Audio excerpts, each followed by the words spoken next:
Film की शुरुआत होती है एक बहुत ही शातिर चोर मॉरिस को दिखाते हुए। ये हमेशा बैंक लूटता था और हर बार ही जेल से भाग जाया करता था। इसलिए इस मर्तबा उसे एक ऐसे जेल में डाला जा रहा था जहां से निकलना नामुमकिन था। वहां पर सिक्योरिटी बहुत ज्यादा अलर्ट थी और अगर कोई वहां से निकल भी जाता तो उसका आजाद होना या भागना दो और भी नामुमकिन था, क्योंकि इस जेल को एक आइलैंड पर बनाया गया था जिसके चारों तरफ कई हजार मीटर तक पानी ही पानी था। जेल में आते ही मॉरिस की सर से पांव तक चेकिंग हुई और उसे यूनिफॉर्म दिया गया। यहाँ पर सब कुछ बहुत डिसिप्लिन था। कैदियों को अपनी मर्जी से चलने तक की इजाजत नहीं थी। सब लोग सुबह की घंटी बजने पर उठकर यूनिफॉर्म पहने बाहर निकल आते थे और लाइनों में लगकर अपना ब्रेकफास्ट लेते थे। इस जेल में आते ही वार्डन मॉरिस से कहता है, वेलकम टू अल्काट्राज। अल्काट्राज इस जेल का नाम था। खाने के टेबल पर लिटमस नाम का एक आदमी मॉरिस से उसका खाना मांगता है। मॉरिस उसे अपना खाना दे भी देता है, लेकिन वो नोटिस करता है कि आदमी टेबल के नीचे कुछ कर रहा था। मॉरिस को देखने पर पता चलता है कि उसने चुपके से यहाँ एक चूहा पाला हुआ था जिसे वो खाना देता था।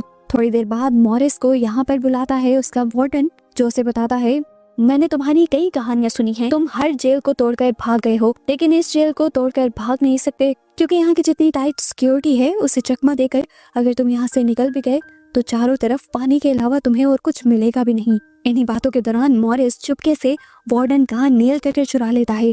वार्डन के सामने वो ऐसा ही बिहेव करता है कि जैसे वो बहुत मासूम है और यहाँ से भागने का तो वो सोच भी नहीं सकता। इसीलिए वार्डन उसे लेकर बेफिक्र हो जाता है और मॉरिस अपने सेल में वापस आ जाता है और आते ही सबसे पहले अपनी बाइबल के अंदर उस नेल कटर को छुपाता है, जिसे वो ये प्लान करते हुए यहाँ लेकर आया था कि वो इस जेल को खोद सकेगा।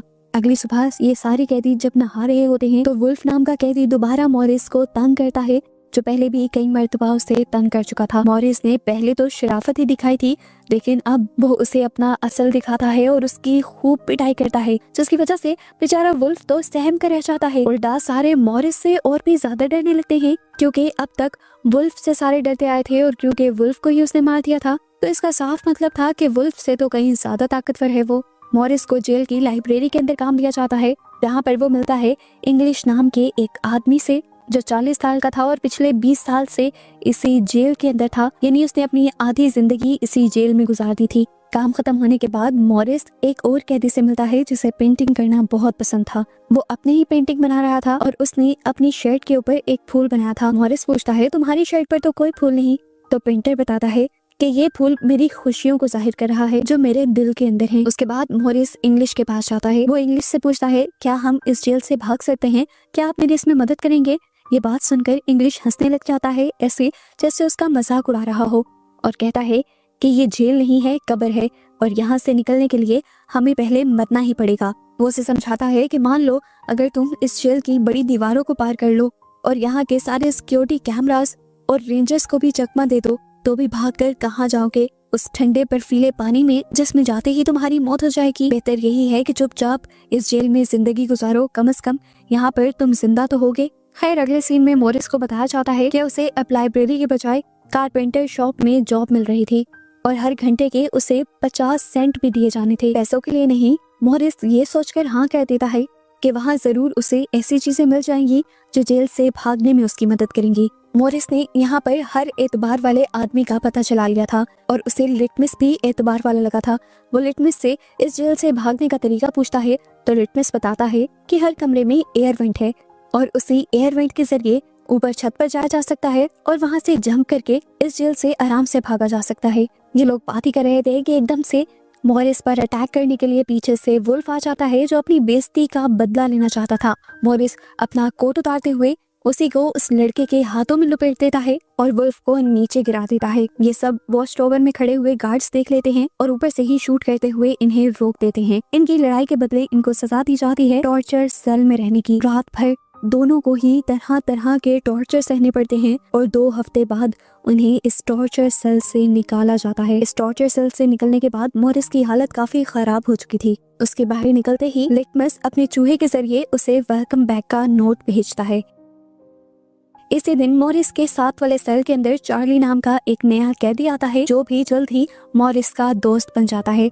मॉरिस देखते ही देखते यहाँ अपना ग्रुप बना लेता है, जिन सबको वो ये सीक्रेट बता चुका था कि वो जल्द ही इस जेल से भाग जाएगा।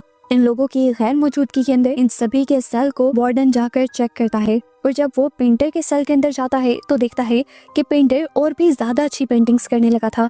पता नहीं क्यों, पर उसे इस बात का गुस्सा आ जाता है और वो उस पेंटर की सारी पेंटिंग्स जलाने के साथ साथ उसे कभी ना पेंटिंग करने का ऑर्डर दे देता है। पेंटिंग के बजाय अब उसे कारपेंटर सेल में काम करना था। पेंटर जिसकी सारी खुशी ही अपनी पेंटिंग्स थी, वार्डन के इस फैसले से पूरी तरह टूट गया था। इसी गुस्से में उसने अपनी 3 वो उंगलियां ही काट ली जिससे वो पेंटिंग किया करता था। इस पेंटर की कटी हुई उंगलियां देखकर मॉरिस पूरी तरह टूट जाता है और उसकी उंगलियां उठाकर गार्ड को देता है और कहता है जाकर अपने वार्डन को दे दो। ये देखकर वो खुश हो जाएगा। मॉरिस बेशक एक चोर था लेकिन दिल का अच्छा था। उस पेंटर के लिए उसे दुख हो रहा था। उसी पेंटर के दुख में वो चुपचाप अपने सेल में बैठा हुआ ही था कि उसने देखा कि एक बड़ा सा कॉकरोच उसकी एयर वेंट के अंदर से निकला था। वो समझ गया कि इस एयर वेंट के पीछे बहुत सारी जगह है जहाँ पर ये कॉकरोचेस पैदा हो रहे हैं। मॉरिस का प्लान अगले दिन उसे और भी ज्यादा आसान लगने लगा जब अगले दिन 2 नए कैदी इस जेल के अंदर आए। ये कैदी पहले भी मॉरिस के साथ एक जेल में रह चुके थे और ये तीनों मिलकर पहले भी एक जेल से भागे थे। इन दोनों भाइयों का दिमाग भी मॉरिस की तरह बहुत शार्प चलता था। हमें दिखाया जाता है कि इन सबको मुलाकात का एक दिन दिया जाता है। इंग्लिश आज काफी सालों बाद अपनी बेटी से मिलता है और उसे ये देखकर रोना आ जाता है कि उसकी बेटी अब बहुत बड़ी हो चुकी थी और उसने अपनी बेटी के साथ कोई अच्छा वक्त नहीं गुजारा था। जबकि चार्ली को भी ये बात पता चलती है कि उसकी मॉम बहुत ज्यादा बीमार है और 1 से 2 महीनों के अंदर वो इस दुनिया से चली जाएंगी। ये सुनकर वो भी फैसला करता है कि उसे इस जेल से भागना ही होगा अपनी मॉम के लिए। इसीलिए वो रात में आकर मॉरिस से कहता है कि अगर तुम भागने का प्लान बनाओ तो मुझे भी उसमें शामिल कर लेना। ये लोग अब ग्रुप बनाते हुए भागने की प्लानिंग करना शुरू कर देते हैं और मॉरिस सबको बताता है कि सबके कमरों में एक एयर वेंट है जो ऊपर की तरफ खुलता है, लेकिन वो एयर वेंट छोटा है, उसमें से हम गुजर नहीं सकते। पर ये भी टेंशन की बात नहीं है, ये जेल खारे समुंदर के पास बनाया गया है। इसी वजह से जेल की दीवारें बहुत ज्यादा खोखली हो गई हैं और इन्हें खोदना बहुत ज्यादा आसान है। हमें वेंट के इर्द गिर्द की दीवार को खोदना होगा ताकि वहां से निकलकर हम ऊपर चढ़ सकें। लेकिन अफसोस कि मेरे पास एक छोटा सा नेल कटर है जिससे मैं ज्यादा कुछ नहीं खोद पा रहा और अपना मिशन पूरा करने के लिए मुझे कोई बड़ी चीज चाहिए। ये लोग अभी बात ही कर रहे होते हैं खाना खाते हुए कि मॉरिस को चम्मच का ख्याल आता है, लेकिन अब मसला ये था कि ये लोग चम्मच लेके कैसे जाते। मॉरिस अपने एक साथी को लेकर बहाने से गार्ड के पास जाता है और उसे कहता है कि मेरा चम्मच गंदा है, मुझे साफ चम्मच चाहिए। गार्ड उसे नया चम्मच लेने की इजाजत दे देता है और इतनी ही देर में दूसरा आदमी गार्ड को अपनी बातों में लगा लेता है। मॉरिस एक के बजाय 2 चम्मच उठा लेता है और एक को अपनी पॉकेट में डाल लेता है। अब मसला एक और भी था। रात में जब मॉरिस वेंट के अंदर जाता है ये देखने के लिए कि यहाँ से भागना कैसे है, तब उसके सेल को खाली देखकर गार्ड्स शक में आ जाते और इसका हल दूसरा भाई देता है कि हम यहाँ की बार्बर शॉप से कुछ बाल चुरा लाएंगे और कागज के डमी बनाते हुए उनके सरों पर बाल लगा देंगे, जिससे बाहर से चेक करते हुए वार्डन्स को यही लगे कि हम लोग अंदर लेटे हुए हैं। मॉरिस कहता है ये सब तो ठीक है, वेंट को पार करके फर्ज करो हम निकल भी गए तो मसला तो पानी का है, पानी को कैसे पार करेंगे। मॉरिस जॉन से कहता है कि तुम लॉन्ड्री डिपार्टमेंट में काम करते हो, वहाँ पर तुम्हें बहुत सारे रेनकोट्स मिलेंगे, तुम उन रेनकोट्स को चुरा लेना, वो पैराशूट के होते हैं, उनके अंदर हवा भरते हुए हम उन्हें बोट की तरह इस्तेमाल करेंगे। चार्ली मॉरिस से कहता है मुझे भी तो कोई काम दो ना। मॉरिस कहता है कि जब मैं वेंटिलेशन के अंदर जाऊंगा तो तुमने ख्याल रखना है, जैसे ही कोई वार्डन आने लगे तो तुमने मुझे सिग्नल देना है। अब मॉरिस खुदाई शुरू कर देता है, लेकिन मॉरिस को इस खुदाई के दौरान वेल्डिंग करने के लिए भी कुछ चाहिए था। मॉरिस लिटमस के पास जाता है और कहता है आपके पास जितनी भी माचिसें हैं आप प्लीज वो मुझे दे दें, इसके बदले मैं रोज अपने हिस्से का खाना आपके चूहे को दिया करूंगा। लिटमस जिसे चूहा बहुत ज्यादा प्यारा था, चूहे के लिए वो मॉरिस की बात मान जाता है। इस माचिस को जलाकर वो चम्मच और नेल कटर की मदद से एक नोकीला औजार भी बना लेता है, जिससे अब उसका खुदाई का काम और भी ज्यादा आसान और तेज हो गया था। इस दौरान चार्ली उसका पहरा दे रहा था, लेकिन अचानक से उसकी आंख लग जाती है और तभी वार्डन चेकिंग के लिए आ जाता है। इंग्लिश भी क्योंकि मॉरिस का सारा प्लान जानता था, इसीलिए वो जल्दी से खड़ा होकर वार्डन को रोक लेता है और उससे बात करने लग जाता है और उनकी बातें सुनकर चार्ली की आंख खुल जाती है और चार्ली फौरन मॉरिस को सिग्नल दे देता है। उसके इशारा करते ही मॉरिस भी अपना काम छोड़कर खुदाई वाली जगह के आगे अपना सामान रखकर बेड पर लेट जाता है, जिससे वार्डन को कुछ भी गड़बड़ नहीं लगता, लेकिन उसे यहाँ से कुछ जलने की स्मेल आ जाती है। मॉरिस बड़ी कॉन्फिडेंटली झूठ बोलते हुए उसकी बात को मोड़ देता है कि आपके होते हुए यहाँ पर कौन स्मोक कर सकता है। दिखाया जाता है कि मॉरिस ने इतनी खुदाई कर ली थी कि वो आसानी से यहाँ से बाहर निकल पाता, लेकिन एक और नया मसला आ गया। यहाँ पर जो जाली लगी थी उसे स्क्रूज के जरिए लगाया गया था और इन स्क्रूज को खोलने के लिए कोई स्क्रू ड्राइवर या कोई नोकीली चीज चाहिए थी, जिसे वो अगले दिन अपनी काम की जगह से चुरा भी लेता है। पर उसे यहाँ से लेकर जाना मुश्किल था। जब वो यहाँ से निकलने लगा तो मेटल डिटेक्टर पर उसका वो औजार शो हो गया। गार्ड्स ने उसे रोक लिया और उसके हाथ से वो औजार ले लिया। सबको डर लगा कि मॉरिस अब पकड़ा जाएगा, लेकिन मॉरिस कहीं ज्यादा चालाक था। जो औजार उसने पकड़ा हुआ था वो तो उसे बैकअप के लिए लेकर आया था ताकि गार्ड्स को डिस्ट्रैक्ट कर सके, क्योंकि असली औजार तो उसने अपने जूतों में छुपाया हुआ था। इस मेटल के औजार से वो रात होते ही उस जाली को काट लेता है और वेंट के अंदर जाने का अपना रास्ता खोल लेता है। लेकिन अब मसला था, अगर वो वेंट के अंदर जाता तो वार्डन को ये सेल खाली मिलता और वार्डन को उनके प्लान का पता चल जाता। अंदर जाने से पहले इन्हें एक डमी सर चाहिए था, जिसके लिए पहले ये लाइब्रेरी से किताबें चुराते हैं, उन्हें गीला कर करके एक नकली सर तैयार करते हैं और उसके बाद पेंटर के पेंट चुरा कर उस डमी सर को पेंट कर देते हैं और फिर ग्लू के जरिए वो बाल जो ये लोग बार्बर की शॉप से चुरा कर लाए थे उसे सर पर लगा देते हैं। इस डमी सर के साथ साथ मॉरिस ने एक डमी दीवार भी बनाई थी जो बिल्कुल असली दीवार जैसी दिख रही थी।